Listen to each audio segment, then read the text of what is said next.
Welcome to Artisphere, presented by TD Bank, the virtual experience. And this Art Lab demonstration is sponsored by Piedmont Natural Gas. I'm Patricia Kilburg, and I'm very excited to be showing you the ancient painting medium of encaustic. Encaustic comes from the Greek word which means to burn in. And what it involves is heated wax that has pigment added to it, the same pigment that's in watercolors and oils and pastels and acrylics. But the binder is beeswax. So there are 3 steps to doing encaustic painting. The first one is to melt the paint. So I have here pigmented paint, encaustic paint, that's melting on a hot griddle. This happens to be a very easily obtained griddle, a pancake griddle, just $20 pancake griddle. You can spend up to $300 on a special griddle, but you don't need to. Here is this very simple tool. Before the wax is melted, I purchase it already with pigment in it. It looks something like this. And when it's melted, it goes into these rich, beautiful colors. So I'm going to show you the first. You have to work quickly with encaustic because it sets up immediately, but it is such a beautiful, luminous medium. It's gorgeous to work with. So I'm going to start with just a simple bit of black.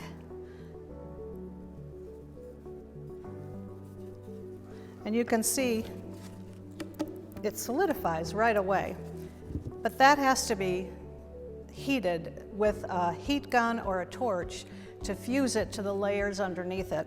And the substrate, by the way, is a hard substrate that won't bend the wax. And I've put tape on the edge to protect it from drips. So I'm going to, before I fuse this black, I'm going to add some colors too. And I'm just playing here, but many artists work very realistically with it. And they might use smaller brushes or palette knives. But I'm going to work abstractly. And you'll notice I'm wearing gloves. That isn't required. I just like that better for cleanup later. Well, I've got just about every color represented here. So I'm going to go ahead and show you what fusing is like. And this is a heat gun that you buy at the hardware store. And all I need to do is heat it and bring it to a gloss. And once I see that gloss on the wax, I know it's fused sufficiently to the layer underneath it. By the way, I've started with a clear layer of wax over a white background. So you'll see I'm just moving it along and not staying in one place. And that's fused now.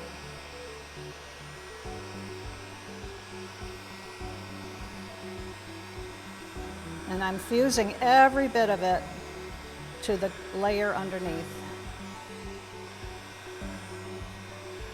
Now I'm going to show you what happens if I keep the heat gun in place.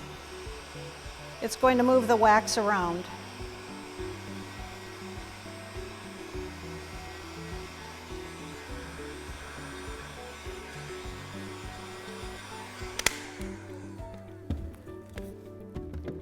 An alternative to using a heat gun is to use a torch. And the easiest one that I think is nice to use is simply a chef's torch, butane torch. And of course, I'll talk about safety later, but you just point it away from you, start the flame, turn it back down again, and then keep it moving over the surface. Now I don't have to do this again because I already did fuse it, but for the purpose of demonstration, I'll show you that. I'm going to put another layer on here so that I can do some carving and show you what that looks like.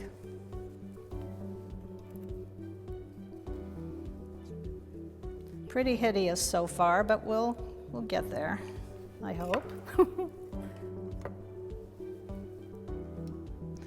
This yellow is very transparent, so the colors show through, which is a very nice effect.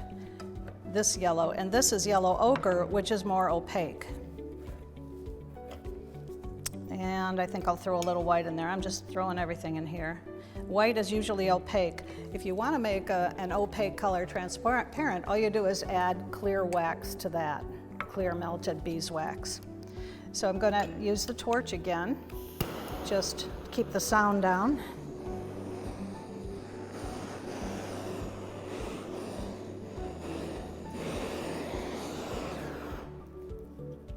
And I think I'm going to use it to push it out a little bit. Oop, that was a little more than I wanted. But you get happy accidents sometimes when you do that. I don't know if you can see it, but there are little bubbles here that are really quite beautiful. So I probably will try to keep that and paint around it. I wanted to show you carving. And I'm using, this is a ceramic tool, but you can use kitchen tools, just don't use them again for food. You can use all sorts of tools that you find at the hardware store.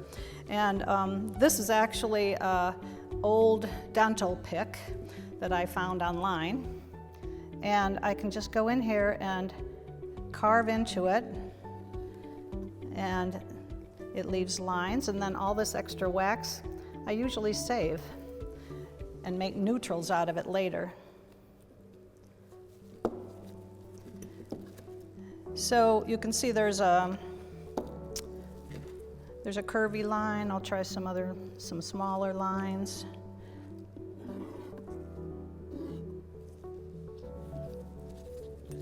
And another thing that you can do with encaustic is you can build texture. You can make texture, you can build up the surface. As long as you fuse every single layer, it's perfectly archival. And I'll show you an example of that. This is just a piece of string. And I think maybe right along there, I'm going to take some white, and I'm just going to paint it along the string.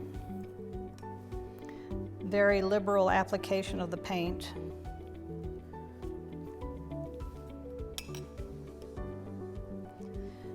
And I'm giving you a lot of techniques all at once, but this does demonstrate how versatile it is. Although simple is often better. Now on this one I'm going to use the heat gun because I don't really want to set the string on fire. And I'm going to keep it up high and just get that gloss to fuse it to the layer underneath it.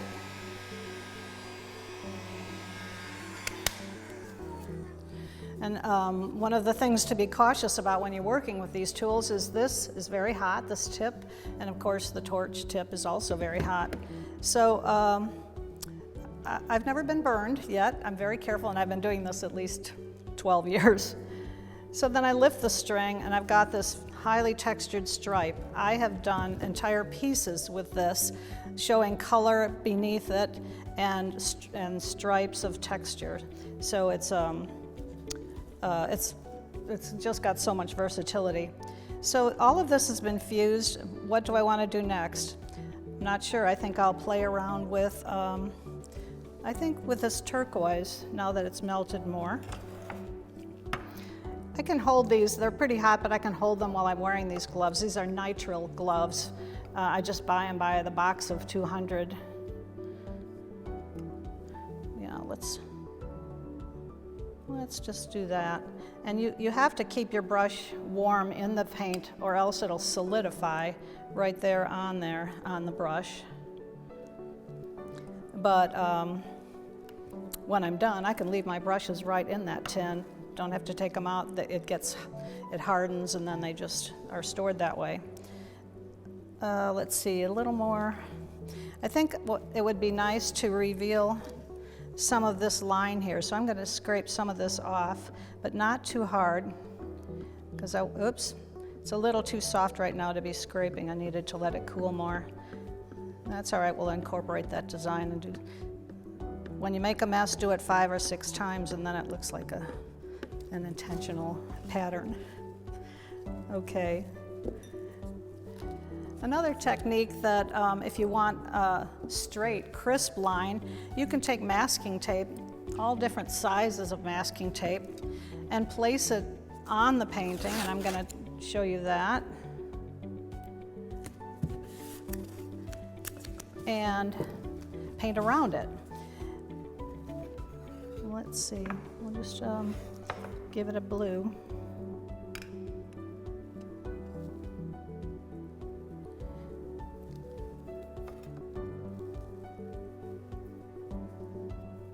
You see how quickly it dries, so you really do have to work quickly. Okay, now I'm not going to take that tape up yet, and I think I'm going to add a dark line over here, possibly the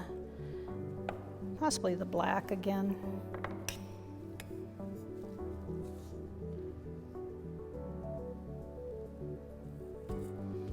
Okay, before I take the tape up, I'm going to fuse it. Because remember, every layer has to be fused, and if I take it up too soon, the wax will bleed into the stripe that I'm trying to create here. So again, I'm going to use the heat gun rather than the torch, because I don't want to set the tape on fire. Anytime you're using a flammable product that is not wax, the heat gun is advised, whether it's paper, tape, string. So I'm going to give it a light fuse. As long as I see that gloss, I know that it's fused properly. It's best to be methodical so that you don't miss a spot. Okay. And it's probably best to just give it a few seconds before peeling the tape off. And again, this tape around here is masking tape just to protect the edges, but sometimes it's fun to let the drips go over the edges and make that part of the creation. I think it's cool enough at this point. It's still warm, but it's cool enough that I can pull the tape up. So let's see what that looks like. And of course, it's going to reveal anything that's underneath the tape. And so we have some crisp lines, we have some expressive lines with texture. You know, this isn't anything yet, but I keep working on it and working on it until I have something that really pleases me and that I want to develop further. Here's an example of an expressive abstract piece that I did, and I felt like design-wise it was resolved, and it includes the elements of design, balance and texture and color, line work, and so forth. It's also in a floater frame. I was trying to remember the name of it, a floater frame, so that the edges are kept clear, because sometimes the edges are built up and can be quite beautiful. So this one that we worked on, I'm going to play with this quite a bit more until I have a design that pleases me. These are the basics of materials that you may need if you want to get started with encaustic, and I hope you do, because it's a delight to work with. As I mentioned earlier, the pancake griddle, $20 from one of your local stores, works just fine as long as you can regulate the temperature, and the temperature should be set around 200 to 220 degrees. This is an encaustic board. I love these by Ampersand because they already have an encaustic friendly white gesso on them, and you can buy all different sizes and quite large sizes as well. But you can also get your own board, any kind of board, and paint right on the board, or paint your own gesso on the board and then put the encaustic over that. These are things that are nice to have to play with. These chip brushes from the hardware store work fine. If you want to work figuratively, finer brushes are good to have. Different carving tools. And the paint, this is what the wax looks like before it's melted, the way I receive it, or you can also buy it in granules. The paints and these supplies are available locally in Greenville at Suburban Paint on Pleasantburg Drive. And a lot of materials I'll also order online if I can't get it at Suburban. This is a heat gun that you can get at the hardware store, many different brands, but it's much hotter than a hair dryer. The hair dryer will not work. You have to have a heat gun that can actually peel off paint, frankly. And the best kind are the kinds that have a way to regulate the airflow and the temperature. And then this is a chef's torch, butane torch. You can buy it where they sell kitchen supplies. This is a Iwatani head on it, and that I purchased online. Online sources, you can Google what you need and find it online. Some of the sources not too far away are Jerry's Artorama and Cheap Joe's. The tape, simple masking tape. And I think that's about it to get you started. I have an artist, I've taught this, and I had an artist student who was on a very limited budget, and for 2 years he worked only in black and white, and he did the most incredibly beautiful paintings just with black and white alone. So you could easily start that way and then add some colors, some primaries. You can also mix your own colors within these tins. These tins, I happen to have printmaking tins, but when I started out, I used, people collected cat food tins for me and tuna can tins. They work just fine. People often ask about care for encaustic work and think it's very fragile, but in fact it's very, very durable. You have only to look at the Egyptian mummy portraits. These are 2,000 years old, and we can see what people looked like at that time. The reason is because the wax seals out moisture and seals out dust and dirt, and it actually helps a little bit with UV rays as well. So caring for your piece, this isn't fine art yet, but when it is, you want to treat it like fine art. It shouldn't be subjected to any temperatures below 35 degrees or higher than 120 degrees. In other words, just take good care of your encaustic work and handle it as you would any fine art. Safety, I want to talk about safety a little bit. Of course, you want to be careful with the hot items, the hot wax, the hot tools. It's good to have a bowl of cold water nearby your workspace, just in case you need it, and also some burn ointment. Although I have not been burned, just be careful. People ask about ventilation as well. It's good to have good ventilation when you're working with encaustic. The paint itself is benign, but if you work very high temperatures, over 225, you can disperse particles into the air. So it's best to have a fan blowing out of your space, or there are exhaust fans made just for encaustic work.